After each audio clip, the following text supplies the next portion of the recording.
Hey, what's up, man? There he is, big bushy beard and all. How are you, Yeah. my friend? Good. Good. How are you? I'm doing pretty good. Thanks for sharing your time with us. Yeah, bud.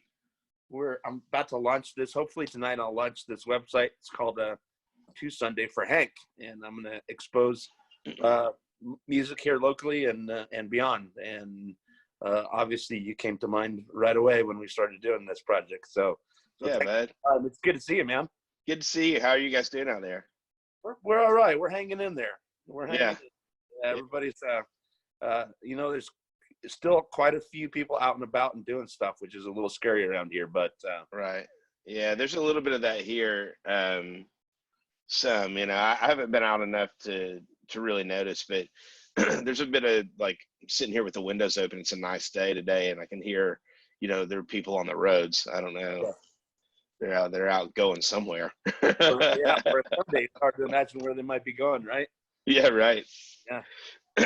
So let's get that out of the way. Let's talk about the elephant in the room and how it's affected you and your music and your career and your time right now. How are you handling all of that, putting all that together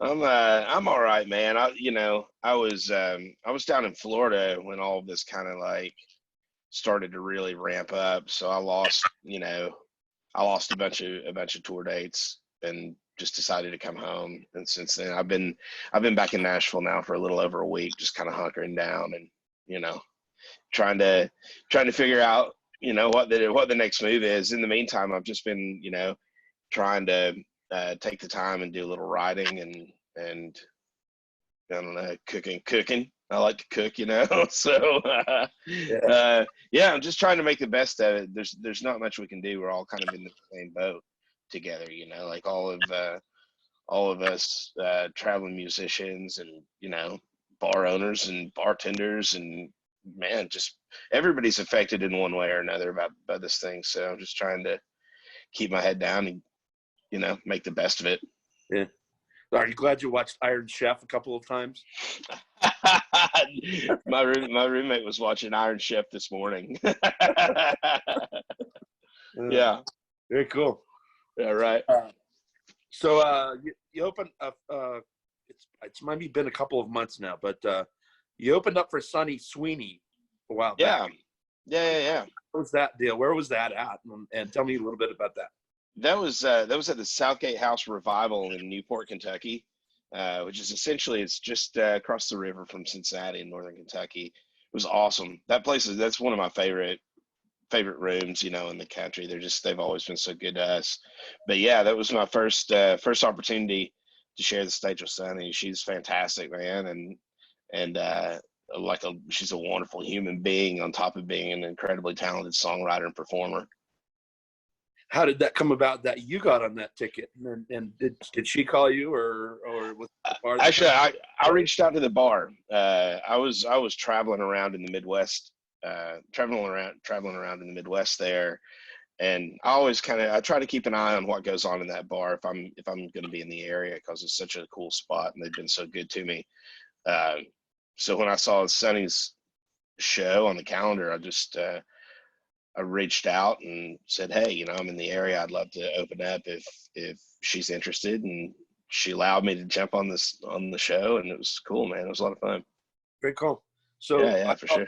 I follow you a lot on social media and different things, and follow some of your followers as well on social media. And the response was pretty much pretty loudly said, well, how come he's opening instead of the headliner? Did you see any of that or look at any of that, or do you follow any of that yourself? I saw some of that.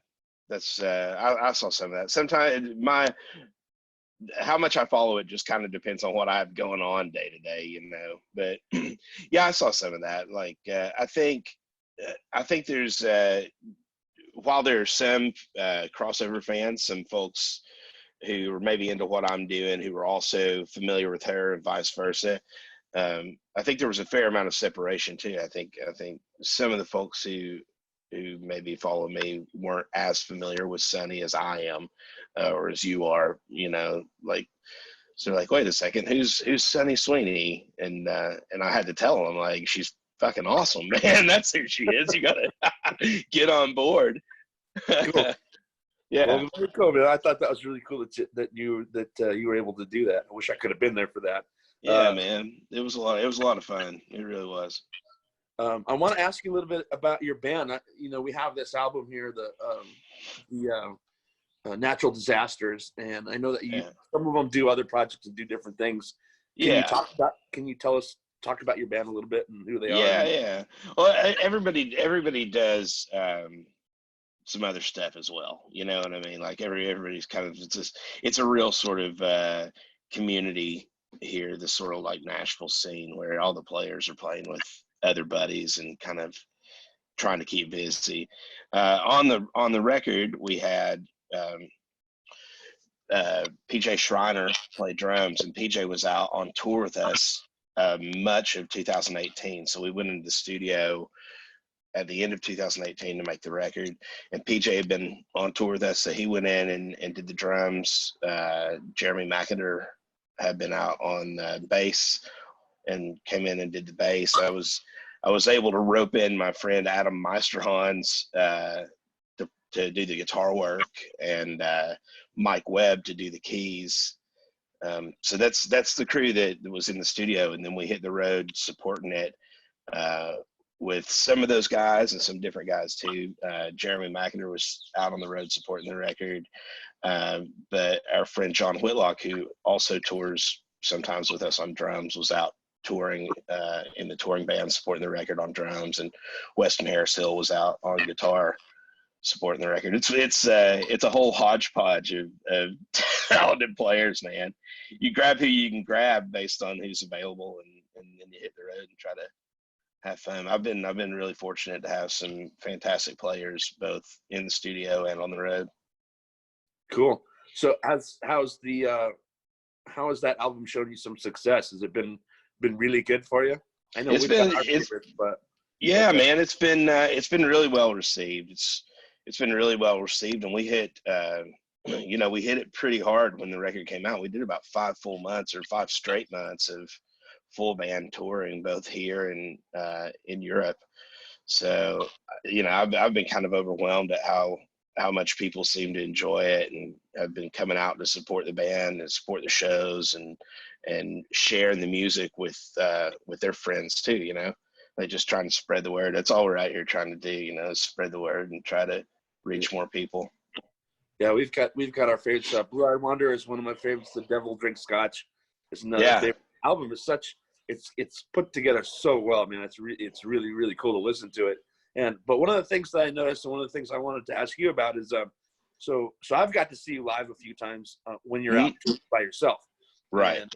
Never got to see the band, but I've listened to the records that you've put together, and there's such an incredible difference in the dynamic between you being by yourself and it's almost like two different people. How do you separate that, or how do you feel about that? Is that intentional, do you think, because of having to be by yourself, or is that? Well, sometimes, I mean, like the songs all come about with me and a guitar for the most part. Like I'm writing the songs kind of in my own head and in my own space, and just kind of alone, So when I go out and do the live shows, they often get presented kind of like the way they originally came to me, But I've been enjoying doing kind of like, lately I've been doing like half and half, 50% of the year I'll take the band out. And obviously the Natural Disasters record is a bit more of a rock and roll record than the one before.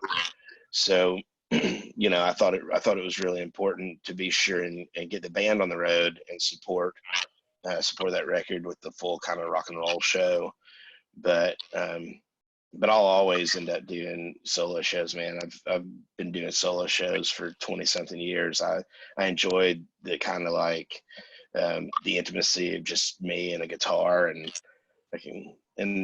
plus it's sometimes easier to travel that way too. I can pack all of my stuff into Mazda hatchback and cover a lot more ground than I can in a 15 passenger van. Yeah.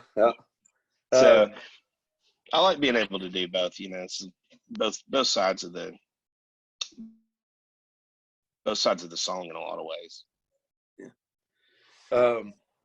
This online format, we watched your show yesterday. It was really cool that you did that, and we really enjoyed it. Thanks, man. That's not the first time you've done that, but that's the first time that I've actually tuned in, probably because we're all up here, Yeah, right. But how do you feel about that online format? I've noticed, like around town here, even my friends that are musicians from here in Albuquerque are doing the same sort of thing that you did yesterday. What do you feel about how that's taken on, not just during this time, but how that might go in the future? Because I know for me, I've seen more shows in the last week than I probably have in the last year. Just because you're home and they're in the computer, right? Yeah. It's a thing I haven't done very much of. I've done a few online performances like that. I think yesterday's thing is maybe like the first like real like full on, it was a little over an hour long kind of like performance. So it's pretty fun. I had a lot of fun with it. It's different, kind of like you're just sort of, standing in my living room singing to the wall across the way. My roommate was acting like a command center, making sure that the video feeds were doing all right. So I had the roommate and a couple of dogs as an audience, but it was a lot of fun, and I was super surprised and thankful that so many people chose to tune in and watch it, especially now when there's so many options for online concerts, because hell, we're all stuck at home. So yeah, you have to find a way to stay connected, I think, and find a way to keep getting the music out there, and that was pretty cool. I'm going to be doing another one tonight as part of it's like an online festival of sorts, put on by the Southern Fried Sunday folks down in Orlando, Florida. So there's that. I'll be on at 7 p.m. Eastern on the Southern Fried Sunday Facebook page. So what's their deal? How are they going to pipe you in? Are they piping in? So they're piping in some other artists as well? I've been in a bunch of this. I think it's probably getting underway about now. I think they meant to start about 2 p.m. Eastern and go until maybe 10 p.m. Tonight. And all of the artists who are participating got a login. That we were all added as an admin on that page. So when it's our time slot, we can go into the page and set up the live thing and stream our sets. So it's very cool. Pretty cool, man. So it's technology. We live in the future. Yeah. Yesterday you mentioned, and I've heard you mention it before, 9 Bullets Radio. Can you tell me a little bit about that organization and how you're associated with them? Yeah, actually, so my roommate Brian Childs is the brain behind 9 Bullets Radio. It started as 9bullets.net, a music blog, ages ago. I mean, so for years, Brian was a big champion has been a big champion of the scene, of the Americana scene, the cowpunk underground, rock and roll scene. I found a lot of music by reading his blog, and then I got to know him when he was living in Florida, when he was living in St. Petersburg. We became friends, and he's been a champion of my music, and the blog turned into a radio show on WMNF Tampa. Then he moved here and kept the radio show going, remotely for a while, and is now just now he releases basically like the radio show format as a podcast. And folks can check him out too. He's on Facebook at 9 Bullets Radio, or the number 9 lowercase b radio.net on the web. Very cool. Mm-hmm. So are you some sort of bird whisperer? I hear a bunch of birds back there. And it's a good, man. It's a beautiful spring day here. Is that really? That's just really the outside. Yeah. We have I've got the windows open and just kind of enjoying the nice weather. That's cool. Yeah. You almost have more birds than PGA when you watch PGA golf, and they're actually piping in bird noises.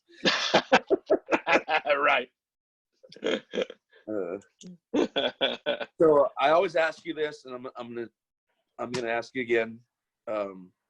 What are you listening to? What kind of bands right now are you just hanging on and piping through your earphones or whatever at night? Oh man, I'll show you. This is what I've been listening to today. Here we go. There it is, Beach Slang. It's the new Beach Slang record, The Deadbeat Bang of Heartbreak City. I had that playing today, and a little bit earlier I was listening to the Hoot and Hollers. So I've been spinning a few records lately. You have to. Yeah, of course, man. What you got? That's what you have to do. You know, spin a few records. Try to catch up on some reading. Try to work on some music. Write some songs. You know, Yeah. that's been a cool thing out of this whole stay at home quarantine kind of situation. I've been able to finish a couple of songs in the process. That's nice. So yeah, that is cool. Yeah. Are you planning on playing any of those brand new ones? Maybe today, this afternoon, or the near future, or maybe in the near future. I played one of them in the show yesterday. Maybe I'll do that one again tonight. I've got one called Getaway Driver. Yeah, cool.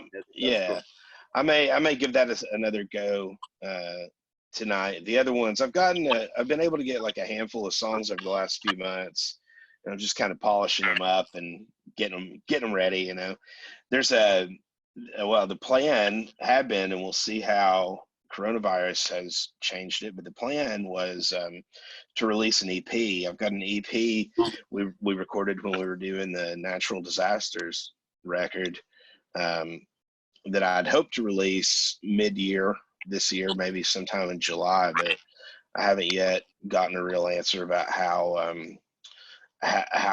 everything being kind of shut down is going to affect vinyl production. So the release may have to be pushed back, you know.